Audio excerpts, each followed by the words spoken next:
Looks like some more accurate sources have leaked PS5 specs. Let's get into it.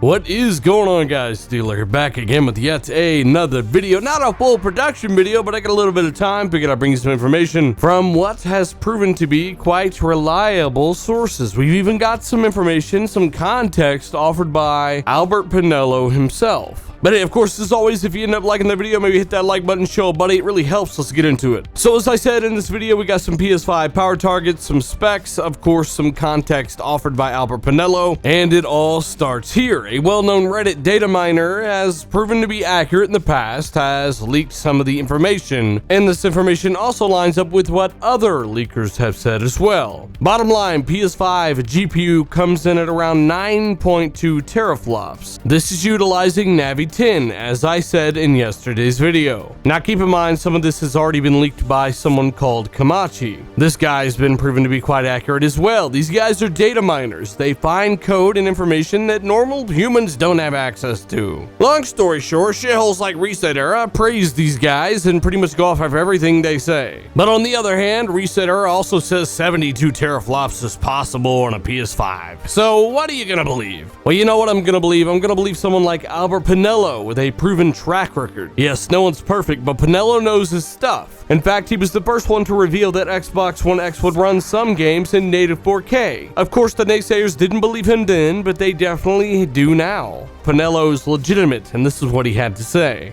When brought up in this very thread, he replies to somebody regarding his previous predictions, which have always been spot on. When regarding talk of teraflop predictions, somebody says he actually said 9 after a second thought. Pinello responds and says, I said my range was double the Pro plus 10% margin, 8.4 to 9.2 teraflops at $399. And he sums that up by saying, took a lot of heat about that back then, but we shall see. And make no mistake, that's his way of saying, I called this forever ago, you guys got mad at me because it wasn't high enough for you, but we shall see. Now, just so you guys know what I've been hearing about 9.2 to 9.4 as well. 9.4 more often than not. But hey, is it accurate? I guess we will see. All of the more reliable sources and those with contacts or those of contact in the industry are as of right now saying somewhere just above 9 teraflops. That is Navi 10. That is still very capable. That is not a bad thing. Keep in mind that the Xbox Series X is probably going to be $100 more. Remember, Microsoft have a multi-SKU approach, one likely coming in at $300, the other $5. That way they can win in both value and performance. Again, will Sony follow suit? We will see. That's something people need to consider. And also remember the fact that 6 to 8 months ago you didn't even care about power as a Sony fan. At least most of you didn't. None of this mattered to you. And I need you to remember that. Of course, I'm generalizing, but for the most part, from what I've seen from a lot of Sony fans in my comment section, power has not mattered since the Xbox One X was announced. And you know what? That was fine for most of you. That's all I heard. Whereas people like myself, people in this comment section, other creators were talking about how they want both. They want the most power for their dollar and they want amazing AAA software. That's where I'm at. So who cares if PS5 is just over 9 teraflops? It doesn't matter to you, remember? It's still quite capable. It's more around my original prediction of somewhere around a 1080 or 1080 Ti or RTX 2070. Still a ton of power in a console, and Sony are masters at inking that power out mainly through longer development cycles. Remember, detail comes from those long 4 or 5 year development cycles more than anything. It takes time to build those worlds out. Sony do a phenomenal job at giving their teams time. Something Microsoft are talking about, something Microsoft are doing. Very excited to see the extreme level of competition going forward. As you see, this is one of my rare opportunities to use my God of War footage. Absolutely love this game. Really wished I could have played it on my Xbox One X. It would have looked even better, but it is what it is. Gave me a reason to dust off the old Pro. Let me know what you guys think down below. Hit that like button. Of course, we're gonna have a lot of angry people in the comments. Hopefully you guys share this out, get the word out there. Again, let me know your thoughts. Check the links down below. Be sure and check out my last video. That'll be linked down below. And of course, if you want to support content like this, check out that Patreon or hit that join button down below. Thank you for everything. I'm Dealer. I'm out.